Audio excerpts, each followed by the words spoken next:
Welcome to the Sports Card Lessons podcast with me, your host, Ken. I'm a retired teacher documenting my hobby journey here on the pod, finding teachable moments to share with all of you along the way. Don't forget to hit me up on social media on Instagram at sportscard_lessons. Hit the follow button. And you can also find me on YouTube by searching Sports Card Lessons. If you like what you hear, please like, subscribe, and most importantly, tell a friend and spread the word. What is up, everybody? How's everybody doing today?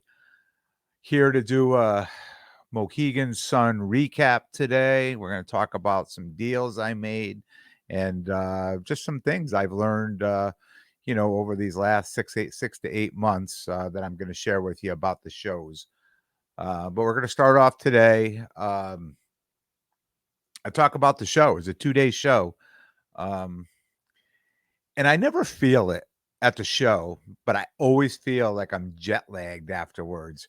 And I really thought about this weekend, driving home on Sunday, just thinking to myself, why am I so tired? Um, I, I'm not doing a lot of strenuous work, right? And really, what I think I'm going to blame it on is just the pure excitement. The build up, the build up to the show, the preparing to the show, mentally getting ready for the show. Just talking with all kinds of people. Uh, uh, you know, there's a lot of calculations you do in your head when you're taught when your people are coming to you with deals and you're looking at cards and they want to trade, and there's just a lot of thought process going into it, and I really think it's like you go on a vacation or a long weekend, you get so excited to go, and then when you're coming home Sunday, you're wiped out. And I think it's just so much adrenaline and so much pure excitement, and that's what wipes you out, because I can stay home and work in my yard all weekend that I don't feel wiped out on Sunday, but I go to these 2-day shows and I come driving home on Sunday, I feel like, oh my god, I could sleep all day tomorrow. So I'm putting it out to the pure excitement of these shows, just the build up and getting ready to go. Um, and you know, what's really fun is like running into the same people now. There's the same people at the shows. A lot of these guys you become friends with. You look forward to seeing them, and I'm meeting new people every single show. I meet more people, and this show was really kind of cool because this was the first show I had a number of listeners stopping by and saying hello, and it just feels great. As a content creator, putting out the content, it's like my grade, my report card, right? When people come by and say, hey, I love the content, I love the show. Somebody said I was just listening to it on the way here. So yeah, it really makes me feel good that I'm putting content out there that people are really excited about. um, I had Shane from Sports Card Nobody. He is also a content creator. He stopped by, really nice guy. First time I met him, we just we were talking about doing the pod, and the he was picking my brain. I'm set up next to Rob, sports card therapist, so he came by, saw both of us, and just talking to us about the pod, what we think works, what doesn't work, what kind of equipment we use and things like that. So that was just kind of cool too. It was something other than cards, and it was just a really great conversation. So that was kind of fun too. Um, so today, I executed what I'm calling the perfect trade, and we'll talk about that a little later. Um, like I said, I was set up Saturday with my guy Rob from Sports Card Therapist on my left, and then he didn't come back Sunday. But Alan from JA Sports, who was there Saturday on the other side of the room, moved his table over to my left on Sunday. Um, so we were set up together on Sunday. And on my right was Joe DiDonato. He's on Instagram from Premier Sports RI.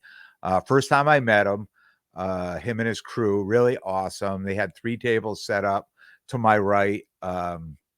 He was just an awesome show partner. I had a great time hanging out with him. We talked, we laughed. We were kind of where he was doing most of his business was the table, which was right next to mine. So we were like there within a couple feet of each other. So, we're listening to I'm listening to his deals, he's listening to mine, and he said, "Wow," he goes, I never thought of putting it that way." And me listening to him, I picked up a few things from him. So we were both really kind of learning from each other, and we were talking about it on Sunday. It was just kind of cool that you just see the way other people do business. I talked about having some aha moments with Nick from the Slab Exchange back in New Jersey, months ago. I think that was back in February. But I think when you set up next to new people all the time, you can learn. I mean, if you're like me, I'm always observing. I'm seeing what works, what's working for people, who's having success, and why is it working for them. And really, I mean, I love my show, my friends that I'm setting up with, but I always like being set up with somebody new on my other side, just so I can learn new things. If there's things to be learned, I'm going to figure it out. I'm going to call this show the Mohegan was the ECCA East Coast Card and Autograph. Um, Sky Signings put it on. He's really attentive. He was a great guy, and like most, when I do these shows, the promoters that put these shows on, him and Laz, and we did Probstein. Um, I really like when I see the person putting the show on, when they're there, when they're available. If you have a question and they're coming around. Uh, um, asking how's it going, what's going on, what's working, what's not working, how do you like the show, would you have done something different, what would you like to see different next time. That's what I like from these guys that are putting it on, because they're really out there just trying to feel out what's working, what's not working, and how to make it better. So I wasn't at the first show back in February, but I think a lot of the people that I talked to that were showing up said, look, there were peak times in the show, and there were some really down times in the show back in February, and they were kind of expecting it, this time. Um, and I'm calling the show slow but steady. And it was a slow stream of people, but it seemed people continued to come all day till closing time. There were times where I could get up and walk around and look, but keep an eye on my table, just to make sure nobody was there. And if somebody did show up, I could go back to it. So it certainly wasn't like some of the other shows I'm used to, where you can't walk away from your table. Like if you walk away, if you really need to go to the bathroom or something, you do, but you're not just walking away from your table, going and looking at other people's tables and cards. Like that stuff is done, before the show starts and after the show. And during the show, it's just a constant stream of people. So this one really did not have that constant stream, but people continued to come. Um, I think I had as many vendors as I did attendees at my table. And you can tell the vendors, they were all wearing the lanyards. We all got them when we showed up. And I noticed a few guys that I know had tables, and I could see the lanyards kind of hanging out of their pocket, that they kind of stuffed it in their pocket. And I get it. I get it. If you're coming up and you're trying to make a good deal, like if I see somebody's a vendor and they're coming up and they're trying to get something from me under comps, I mean, I know that's just because they want to buy it and put it in there and make some money on it. So, I'm not in that much of a hurry to sell a card at under comps to a vendor as I would be as a participant. And I know maybe you're probably saying to yourself, what's the difference? You're selling the card. But if there's a profit to be made on the card in this room that I'm in, then I want to make that profit. I don't want to let somebody else try to make that profit, because whoever's coming through is going to see that card in my case as well as see it in somebody else's case. And my case was pretty popular this weekend. We've talked about all these pickups I've been picking up, and I've gotten to that point where everybody stops, and even the people that want to walk by, and they get all the way by, and all of a sudden I see their neck turn, they rubberneck back, and they stop, and they come back, and I'm in my mind, I'm like, yes, this is what I wanted. This is what I'm trying to achieve. I want everybody to see something in my case that they need to stop and look at. Whether they buy it or not, they needed to stop and look at it. And that's how I know that I'm putting the right things in my case. That's how I know that I'm doing the right things in the hobby, because when you go to these shows and there's nothing worse than people just walking by your table, just kind of walk, they peek in and they keep going. And you're like, oh, and then you see somebody like right next to you or two tables over where they rubbernecked and they stopped and then they started, looking at a card and asking questions. So I've gotten that now. I've gotten to the point where when I see somebody coming and I see them passing the table, I said, no, they're going to stop. I know they're going to stop. And not every single person stopped, but I'm telling you now, 95% of the people who came by, I had enough heat in my case that they stopped and said, oh, that's a nice card, or how much for this, or how much for that. So yeah, that was, to me, that knows that I'm growing in this hobby, and I'm doing the right thing. Um, I want to point out one thing at the show, and please, if you want to give me feedback this week, if you have a thought one way or another on this, please let me know, because I don't want to throw somebody else's business under the bus, but I see these small these upstart I'm going to say upstart, these small grading companies, right? They at these shows, and people can bring their cards in for $10, right? They go through and they say, it's not PSA or BGS, anything like that. It's just small companies, and they say, look, uh, they'll examine the card, they do what they do, whatever they're doing in the back, they're in a little tent in the back, and they look at the card and they send it back out, and it's in a sealed packet, and there's a sticker on it saying, it's a grade, 9 or 9.5 or a 10 or an 8 or whatever it is.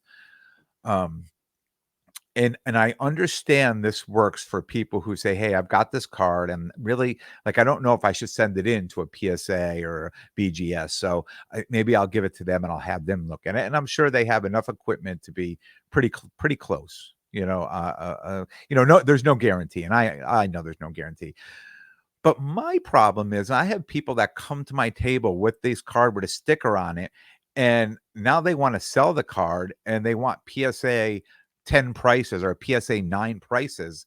And I said, but it's not a PSA. Well, the grading company says it's a, well, that's fine with but it's still a raw card. I mean, it's still a raw card. It is not encased. It's not labeled. It's not stamped. It's not PSA. It's not BGS. It's not even HGA or any of those companies. It's just this is what they feel. I mean, this is their opinion on the card that they feel that it's going to get. And when the people pay the $10 and then they come to the table and they said they want this price on the card, I can't give you that price.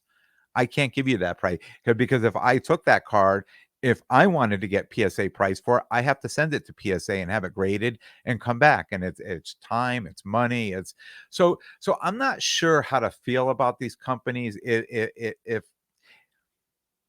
in my mind, I almost think that some of the people that are using them are leaving there with their card with a grade on it with kind of wrong information, that it's just somebody has looked at it and said, yeah, it could be a 9 or it could be a 10 if you send it to any of these companies. And look, if you sent that card to PSA and you sent that same card to BGS, it may come back a different grade. Right? I mean, there's no guarantee that they're going to come back the same grade. How many times have you heard somebody said, "Oh, I'm going to crack this and send it to PSA"? It could come back a lower grade. You have no idea what that. It's just because it's a BGS 9 doesn't mean it's going to come back a PSA 9 or an HGA 9. Is it going to come back a BGS 9 or PSA? There is no guarantee in that. And I know $10 is not a lot of money, but let me know. I mean, just send me some feedback. Let me know what you think, and what you think what their lane is in the hobby. I'd really like to hear other people's thoughts. You have my thought. Let me know what your thoughts are. I didn't go to trade night for a couple reasons. And that's because I felt all the dealers were at my table that day. Um, we'll start with Saturday. I felt all the dealers were at my table on Saturday. There was, like I said, just as many dealers as vendors. coming around, and I talked with a lot of them, and they shot me prices on things. Um, we just didn't come up with a deal on it. Um, so two reasons I didn't go. One is because I felt my cards had already been seen, and I was going to be there the next day. And if they were really interested, they knew where to find me the next day. Number one, uh, and number two, and I know more than just dealers go to trade night, but a lot of the guys that were staying over that night were going to be at trade night. And number two, I knew friends were going to be at Mohegan that night that had reached out to me earlier in the week. So I had made arrangements just to meet up with them in the evening and spent a little time with them, people I hadn't seen in a while. Before the pandemic, I used to go to Mohegan, once or twice a month, and I had friends up there that still go now that the pandemic is over, who are still going, and I still keep in touch with. I talk with weekly and monthly, either talk or text, and I knew there were some things happening that day. It was a triple point day, so a lot of people were there. So it was kind of like old home week for me to go, meet up with a bunch of the old crew and hang out a little. So those were the two reasons why I didn't make it to trade night. I did talk to people the next day. They said trade night was great. It was set up well. I just didn't get there that night. The show itself, I think football is definitely coming back now. Football is definitely coming back. I had, a ton of football in my case. And everybody was looking for football, but they're looking for football at the right price. And I understand that. And it's, right now the prices are high and everybody's saying the same thing. I'm over comps. I was saying the same thing on some of the cards, and some of the cards I was right at comps. Some of the higher end cards that I have that I, got under comps. It was okay for me to be right at comps, and I could turn a decent profit and hopefully leave a little meat on the bone if somebody else wanted to try to move that card down the road. But and I'll talk about the deals I made a little later. But I was at comps for some of my cards, which people were happy about, and I was over comps on others, and most people were. Basketball is still very abundant, even though they're in the playoffs and they're in the finals right now. But it's still very abundant. The cards are very abundant, and I find that to be all year long. There was baseball out there, but I think football now, this is the time where it's going to start coming out, and this is my first time around, here. So I'm figuring out, and I'm going to tell you why I was at the show this weekend. I said to Alan, who was next to me, I said, I'm about to coin this phrase, and you're going to hear it this week on the podcast, and I'm calling it "Know the Show." Know the show. As a vendor, I'm beginning to know the shows. As I do more of the same shows, I'm starting to identify what will sell, what's selling at different shows. Just for instance, I go to a New Jersey show, and a last show, and they've got a lot of wrestlers doing autographs down there. I bring my wrestling cards. I'm selling a ton of wrestling cards, and I'm excited. And I'm like, wow, wrestling really sells. And then I bring wrestling to all these other shows, and I don't sell one card. People come by and say, wow, that's great, you have wrestling. And they look at that, they go, wow, those cards are nice. And then they keep moving. Nobody ever buys. Nobody. I'm not saying ever. Nobody hasn't bought any wrestling like I was selling, at a last show. And you were the draw were all the wrestlers and people coming in to get the autographs. I mean, this is their lane. So this is what they're buying. So now that I'm starting to do shows, the same shows over again, I'm starting to learn, kind of what's going to sell. So I'm remembering what sold last time, and I'm talking to other vendors, just trying to pick their brains. So I wasn't at this show in February, like I mentioned earlier, but the vendors that were there said, yeah, it was kind of the same thing. It was just slow and steady. There were a few peaks on both days.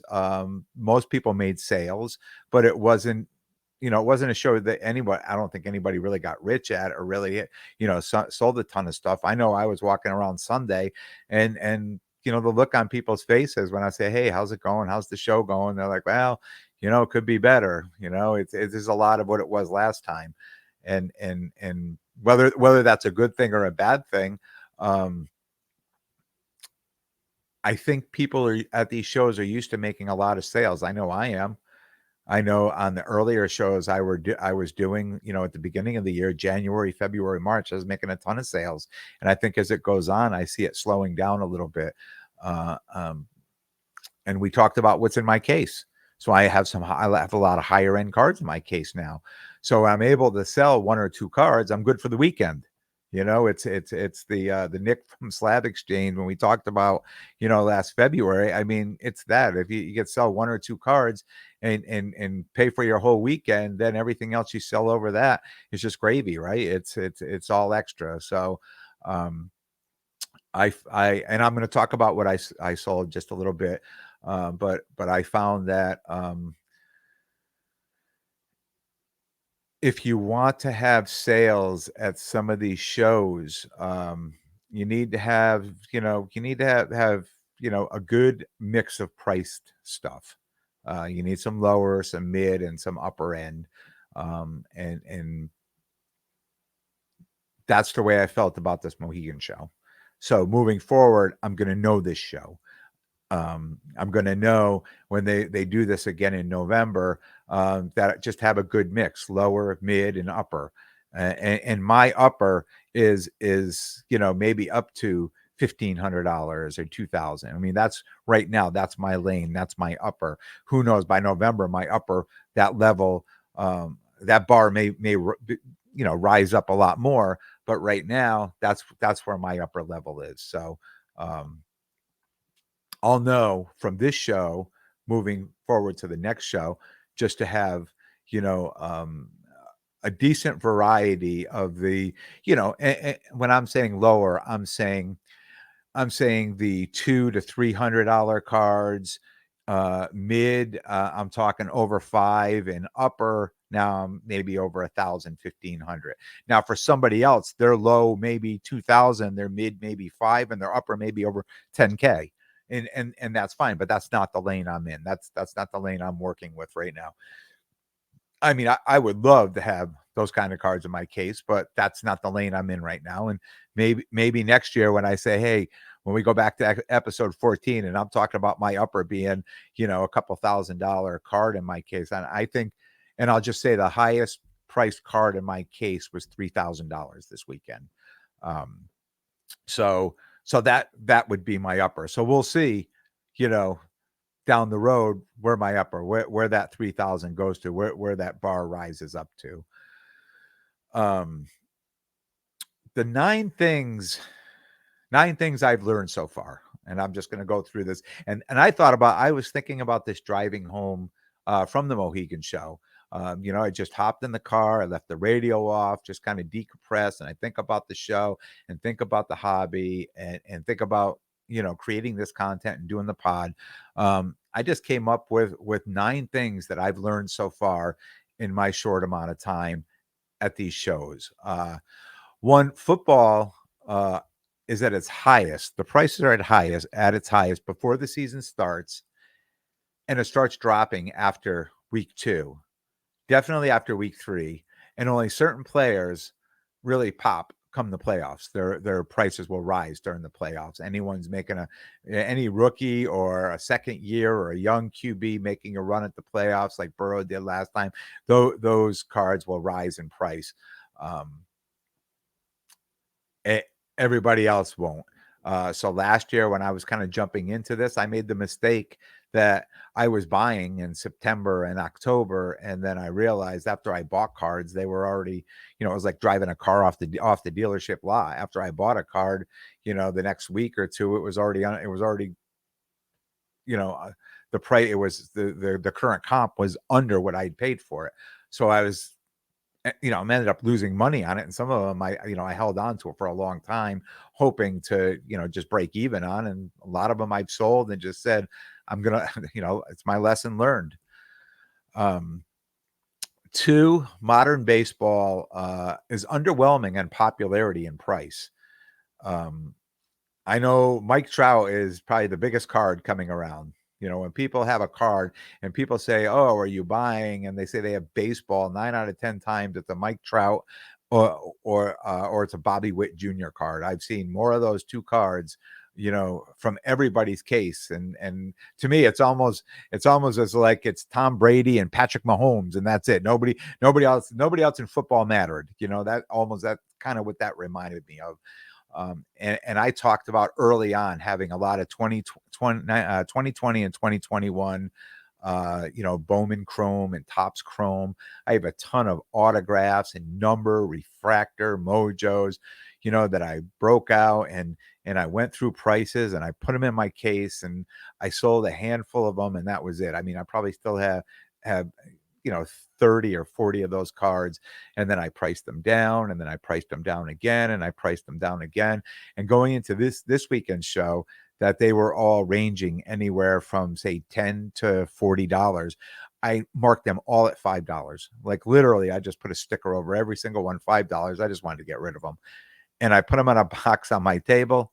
I sold three. I probably still have 30 or 40 of them. And I've just thought to myself, wow, it is very underwhelming. And I'm sure it's the players, and I know a lot of the players, that are cards that have their own that have cards like maybe they don't do anything or they end up in the minors or they never do anything. And I understand that. I just find baseball to be so underwhelming in popularity and price. Three, modern wrestling is really more popular. I'm not going to say only popular, but more popular around big events, WrestleMania, SummerSlam, etc. Things like that. That's when WrestleMania was coming. It was back in April. I mean, I was just selling a ton of wrestling cards. I'm like, wow, this is my lane. Because nobody else had wrestling cards. I was the only one that had wrestling cards, and I was buying them and getting them at good prices and getting them in my case and just selling them as fast as I could put them in there. And then, after WrestleMania, I like literally, I have not sold now I say a wrestling card in a one touch, something that's in my case, which would run from $50 to say $150. Um, and they were like Topps Finest or things like that, autographed or numbered. And yeah, I haven't sold one. People come up, they like them, they look at them. I didn't sell one at Autograph Fest. I didn't sell one this weekend. So it's just interesting that um, it's almost, to me, I feel that during the big wrestling events, that's when this stuff becomes popular and it kind of drops off. People are looking for other things. Number four, basketball seems to hold the highest value per card, and it's always very abundant. When you look at the top basketball player, the LeBron James and any of these RPAs of these new guys, the Tatum, LaMelo Ball, any of these people. I mean, you look at these cards, these National Treasure cards, the pricing is unbelievable. And when you put that towards when you compare that to football cards, there's a lot more. It just appears to me, again, to me, looking into this, it just looks like there's just a lot more value in the basketball cards. That those RPAs and those cards, the prices when they are going to auction and they're selling, just for unbelievable amounts of money. And now they have the logo man now, right? That they're expecting that to sell for $6 million. It's just unbelievable that the value that's in the basketball cards compared to any of the other sports. And I was I followed hockey my whole life, and I could tell you anything about any player from the late '60s all the way up till today. Which brings me to number five: is hockey is a very, very, very slim market. Uh, and to me, that would have been a lane I could have just jumped right into because I was so knowledgeable about hockey. I played hockey. I played hockey in college. I coached hockey. I just followed hockey my whole life and just so much knowledge in hockey. But it's almost useless when it comes to the hobby because there's just it's a very slim market. Um, Number 6, soccer is up and coming, but I watched the prices drop very quickly this year. Uh, and when anyone asked about soccer, the next words out of their mouth after you mention is, "Come the fall, those prices will be up." So I hope so because I've got a ton of soccer that I've picked up that I even had those cards that I pulled that I got. I say I pulled it. Yeah, I got from Panini out of the Mosaic box that we talked about last week. I put those cards in my case, and people came up and said, "Oh yeah, nice cards." And those cards were at or under comps. I mean, those cards owed me nothing, and people liked the cards, but and nobody even made an offer on a card to say, "Oh, that's a nice card. Would you take this or that?" No, nobody was interested in buying any soccer from me. I think the soccer cards that moved around, and I know there were soccer cards moving, that they were, just like Mbappe, rookies and things like that. Just iconic soccer cards that the value is pretty set in stone with those. Um, and maybe have come down a little bit why the higher end soccer cards are moving. But any of these cards that I picked up this year, and I want to say modern, but some of them, uh, they're not rookies, right? But um, so I hope come the fall, I hope all the prices are up on soccer because I've got a budget. I could do a show just a show with just soccer. That's how much soccer I picked up, and I didn't even know it. I mean, I start realizing, oh my god, I have a ton of soccer that I could certainly move. Uh, Number 7, nobody seems to be interested in golf and tennis at any shows. When I first started doing this, I felt, let me pick a lane that there aren't a lot of people in, so people will know to come see me if they wanted golf and tennis, right? So that's kind of what I did. But I've carried in my case golf and tennis show after show after show, and nobody buys it. When I first started out and I first put the tennis cards in there, people would come around and people bought a couple of the very, very low end Serena Williams, like PSA 8 rookie, stuff like that. Stuff that's maybe like $30 or $40. But that was it. And I stocked my case up with a lot of nice golf cards tennis cards that no one ever bought. Um, I purchased a lot of golf cards that I've never put out at shows. I've got 4 or 5 high-end golf cards that I put out at shows that people liked, but no one's ever made offers on, and really not sure what I'm going to do with those cards right now. I don't know if I might just put them up on eBay or send them off to an auction like Propstein or something like that.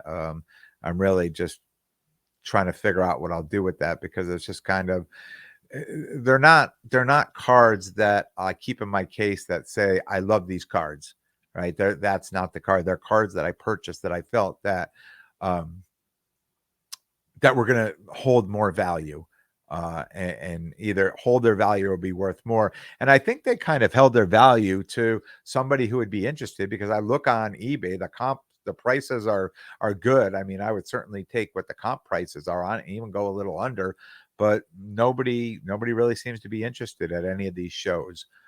Um, and from the shows I've talked to the dealers because when I started doing shows, I went into, my basement because my son, I bought him a bunch of Pokemon stuff back when Pokemon came out in the late 90s. And, they play with it for however long they play with it, and then they just stop. Um, and when I talked about my collector mentality, uh, I took all those and I sleeved them and put them away. And then I broke them out and, I started selling them at the shows and they were pretty hot. I was pretty excited. And then it kind of just dropped off. And I'm sure it dropped off because of what people were looking for. But, talking to people about the vintage Pokemon, um, I think the market's been flooded. And that's what they've been telling me, that everybody did what I did. They went to their basement, they went to their closet, the kids that saved these things. And all of a sudden the market just got flooded because everybody thought you know, they knew to hold on to these things, and now they broke them out and they've sold them all, and the market's been flooded and the values are pretty down, and sales have been declining because now the people that are out there are only looking for certain cards, the more rare cards. Now it's not, if you had 40 or 50 cards, you may not have one rare card in there. So really they're just looking for you know hand-picked vintage rare cards in the Pokemon lane. And number 9, and this is for the dealers, for me, is keep your case fresh. There's nothing worse when someone walks up to your table and looks in your case and says, "Oh, you were at blah blah show."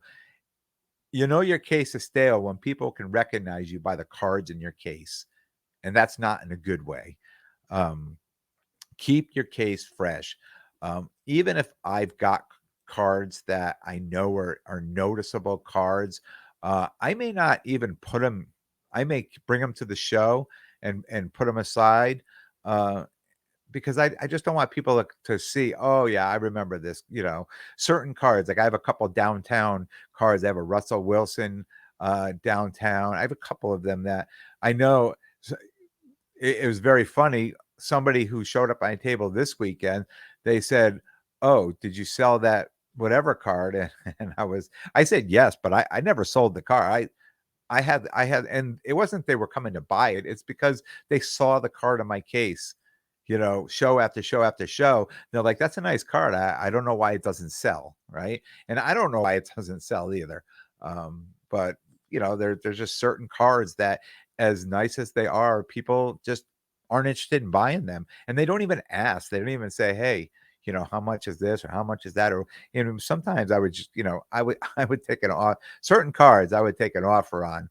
Um, and I'll talk to you about that later when we talk a little bit my stale inventory. So we get into the trade part where I said earlier I executed the perfect trade, and I think I did. And I think I'm gonna explain it, and you can decide. Um, but and we talked about, I had the Mac Jones XRC BGS 9. I purchased that card for $500, and I had it in my case. Actually have two of those. I have a PSA 9 and a BGS 9, and I bought them both for one for 450 and one for 500. This one was the 500, and I had it in my case. I was selling it for $1,000. So I made a deal with this card. So I traded um, that card. I received the Mosaic Trey Lance autograph, rookie autographs, a Don Russ bronze Trey Lance rookie autograph, and a 2000 Flair Impact Rookies Tom Brady. And I could show you that card if you're on. This is the card right here. If you're on YouTube, you can see it. It's ungraded, and it's just a Flair. It's a Tom Brady rookie card. So and 500 cash. So those three cards and 500 cash. So the Mosaic, the Trey Lance, I ended up selling that card for $325. And I traded the Don Russ bronze Trey Lance auto. I traded that plus $50 for this Trevor Lawrence auto to 20. So on this card, there are no comps, and that's also not graded. On the Trevor Lawrence, there's no comps. There's one for sale right now on eBay for $800. So at the end, I ended up with $775 cash and the Trevor Lawrence rookie card auto to 20. And the way this deal went down was this person came to my table. They looked at what I had. They said, "What's the best you can do on the XRC?" And I said, "That card is very hot now. That's right at comps. $1,000. The last one sold for I think it was 980 or 990. I said that card is right at comps. It's well priced." And he said, "Okay," and he left. And he came back and said, "Okay, I have a deal for you." And he offered all of these except for the cash, he offered 350. And at the time, I said I could do the deal for 500 cash, and he said I can't do it for 500. I could do it for 400, something like that. And I said no, it's 500. And he left, and he came back and said, "Okay, I have the cash, I have the cards. Let's get the deal done." So at that time, I said okay, and I looked through the cards. All the cards were in fantastic shape. So I made the deal. So he came, he left, he came back, he left, and he came back a third time. And he was ecstatic. He was happy to have that Mac. He said, "I'm a Mac Jones collector. My goal this weekend was to get an XRC card, and I was trying to sell these three cards to get that money to buy, but I had cash too." And I certainly made out well on the deal, and I think he was happy about the deal that he got. And I mean, I felt it was a win-win, right, for both. But I mean, I it depends on where how you acquire cards, how you're acquiring the cards. That depends on if the deal was good for you or not, or if the deal was good for them or not. I mean, I don't know. He could have pulled those cards himself. He could have gotten those cards for, much less. I don't know what he's got those cards for. He doesn't know what I got my card for. But at the end of it, we came to an agreement. I felt I got an excellent deal of it. My goal, and we were talking about last week, is I talked about Trevor Lawrence being a little sneaky, and now all of a sudden in a week, I mean, I know I didn't move the market, but I just noticed the prices since last week and this show at the Trevor Lawrence prices were just skyrocketing. So I was happy. I mean, my goal was walking around. I was trying to find a Trevor Lawrence auto, and I couldn't even find one that was reasonably priced. And when this deal came to me, someone said, "Hey, I've got this, but I really want a Trey Lance." I said, "Oh yeah, let's go. Let's make the deal." Um, so I was happy to do it. Happy to do that. So that to me was executing the perfect for me on my end. That was the perfect trade, uh, and I felt it was. And they came to me with the deal, so there was very little negotiation. They came to me with an offer that I felt they knew they were offering me over price, but they really wanted this card, which just worked out for me. The second deal, I actually had two decent deals this week, and the second deal, I traded Joe Burrow Panini Black patch auto to 99 that I purchased for 500 and was also selling for 800, but the comps on that card were about 800, 850. I just put it up a little more because I just felt that when I was looking at other people's cards there, that they were asking a little more on the Burrows, and I said, "Well, I will too, but I'm willing to come down a little." So I had a guy that came around. He looked at the card and he said, "What do you think? What do you think of this card? That I was selling." And I said, "I'm not sure what you're asking me. I think it's a beautiful card. I think you should buy it." And he said, "I just want the card for my PC, and I'm not going to grade it. But if I wanted to grade it, is it gradable?" And we took the card out and we talked, and there was some. It was a Panini Black, so we know Panini Black. There's like some white in the corners. And I said, if I felt it could have come back at 10, I would have graded it. But I knew it wasn't going to come back at 10, so I left it raw in the case. And it's quite possible that before I got the card, it was graded and cracked. I mean, who knows? A lot of people don't grade the Panini Black just because they don't grade well at all anyways. So we ended up making a deal for the card. He wanted to give me he had a Tom Brady, a 2012 Tom Brady Rapper Redemption. It's a hollow PSA 9. Hold it up here for those of you on YouTube. It's a pop 5, and there's none higher on the card. So I don't think it's an unbelievably great card. There's no comps on it. There's one for sale right now, 450 on eBay. So I would have to imagine the comps are maybe around 300. Unless there are sales for 450, the comps are maybe around 300 on this card right now. But he started with 500 cash in the card, and we went back and forth, and finally we agreed on 700 cash in this card, which I felt was me getting my exact asking price, even though the card was showing somebody selling it just because they're asking 450 for. I mean, I could put that card up and ask $2,000 for it. Doesn't mean it's worth that. It's just what somebody's asking for it. So I mean, in my mind, I valued this card at about a $300 card. So I got my full $1,000 for the Joe Burrow Panini Black card, which again, other people looked at it and pointed out right away it's not gradable, which I knew, and I could tell people that, and people would have known, even though before, like just talking to you over the radio, if you're in the hobby and you know Panini Black, you're gonna be like, yeah, those cards are very hard to grade.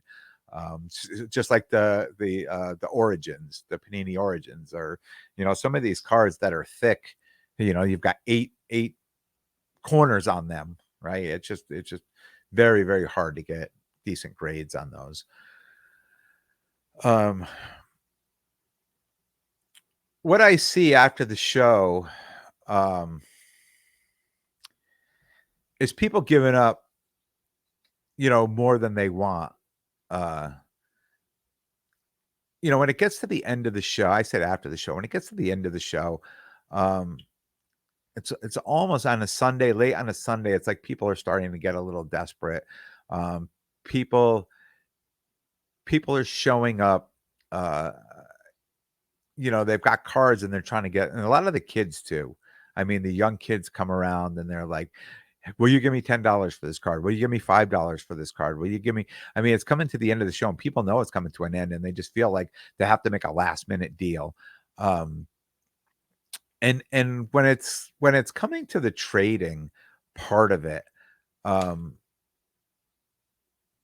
I don't know. I want to say the dealer has the upper hand, but it's really hard to tell. Like I go to these shows, I could go to these shows and not sell anything. Like literally, I could not sell anything, and I could drive home, and I'd be okay with that. I mean, I would say I totally did something wrong if I didn't sell anything, but I'm okay with not selling anything. I don't need to go there and sell things. This is not my livelihood. I don't do this. This is not my full-time job, right? So I could go, and if deals don't get done, they don't get done. But usually when these deals are made, somebody's always getting the better end of the deal. I hear people say, "Oh, the deal was as even as it could be." Well, nobody really knows because nobody knows unless I honestly tell you what I paid for the card, and you honestly tell me what you paid for your card, and then we figured it out on paper to make that. That's the only way that we know that deal was as even as possible. So if I'm a better negotiator before I got to you, then maybe I can make a better deal. Or if I'm a better negotiator, I'm making a better deal with you to take this card and do it somewhere, do something else with it. So I talk and I negotiate with a lot of people all day long at these shows. And I certainly, I'm not greedy, but I explain to people right away, if I'm going to buy this card and sell this card, I need to buy it under comps. I have to buy this card under comps. I cannot buy this card at comps and sell it over comps. It can't happen. And this brings me to today's teachable moment. And it happened this weekend. The easiest deals to make at a show are the ones where I buy the card under comps and sell it at or under comps, and everyone walks away happy. Like there's no hard negotiation going on, right? If I'm buying a card, if I buy a card at a $275 comp and I'm selling it at a $325, if I have it at 350 and you tell me 325 and the comps are around 325 and I say, okay, I mean those are the easiest deals to make. That's what I want to do more of. I want more easy deals. The hard deals, the try to convince somebody that, they need to buy the card at comps or over comp. Those, and we would all like to sell stuff for more than we got it for, but if we do our due diligence and we negotiate properly on one end, on the other end, it's going to be very easy to sell the card. And I'm really starting to figure out um, these people in the hobby that do very well. This is what they do. This is what they do the best, is they're just constantly buying these cards under comps, and they can turn around and move them at comps. I mean, those are the absolute easiest sales. Easiest sale. If I can buy a card at comps and be happy, and you can sell me a card at comps and be happy, then everybody's happy. And then we could say we you're benefiting from me being a good negotiator. So I'm able to buy this card under comps and sell it to you at comps. You benefited from me being a good negotiator. I don't need to be greedy and say I'm charging you extra for that. No, because it's just such an easy sell. I could buy it here and sell it to you and collect the in between. The last thing I'm going to talk about, back in, I think it was November or December. I was at a show. UFC was hot. A lot of people were asking for older UFC. A lot of people asking for Amanda Nunes, and I ended up buying 2 Amanda Nunes cards. They were on card auto. They were from a set. I had 4 of 25 and 5 of 25. I bought both cards. I was into them for $425. And I'm like, this is going to be the easiest sale when I bought these cards and move these cards. Easy, easy. I've had these cards sit on my case, and I've carried them back and forth to a show, from a show. I've looked at them. I've done everything to try to sell them. I put them up on the UFC website, on Facebook, said, hey, just make me an offer. This is one of those, you want to talk about stale cards. These were the most stale cards that I had. And this weekend, I had a customer come back twice and look at the same cards. And I said, oh, please, just make an offer. Just make an offer on these cards. I've had these cards in my case for 7 months, and no one's shown any interest in them. And he came back the third time, and he said, I'm going to make you an offer, but you're not going to like it. He said, I'm going to offer you $275. I literally, I wanted to scream at the top of my lungs. Yes, please take it. But I looked him dead in the eye and I said, I can do it for $300. I'm into them for over $400. And she will win the rematch because she lost back in, I think, January. And he looked at me, and if he said, I can only do $275, I'd have let him go for $275. And he said, $300 is fair. And he accepted it. To me, literally, I wanted to jump 6 feet off the ground. I mean, I was losing $150 on these cards, and I was more excited than selling the Joe Burrow and the other card. It was just unbelievable, the XRC. I mean, that's how excited I was just to move the stale inventory. It was like found money, and I talked about that before. When you've been sitting on something for so long, it just gives you money. I get so excited because it's just money that I could just take now and invest much smarter, much smarter. It's like buying a stock, and it goes way down, and all of a sudden it jumps up for a day, and you're still down on, but you just sell it because you're like, this stock's never going to go anywhere. I don't even know why it went up, but I'm just going to sell it because it's up, and I can just take the money and I can go invest it in something else that could make me money, right? I mean, this is just found money, and I was so excited just to have this money to go and invest in another card. Again, just preparing for national.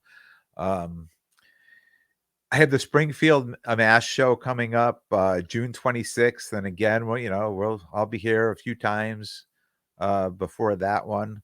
But I feel I'm going to hold steady on what I did with the football cards, the ones that I've purchased. I purchased well. I purchased under comps. I'm going to move those at comps, and the ones that that I purchased at comps, or maybe, the price is off right now, I'm just gonna hold, there's always national. I mean, at the end of the day, I can move these cards. I think I can move these cards at national. Um, but, I'd like to get the maximum value out of the card. There's nothing worse, to me than like on a card, like a hot, quarterback to just rent the card, to buy it at 300 and then sell it a few months later for 300. I mean, that would, to me, that would just be a waste of time.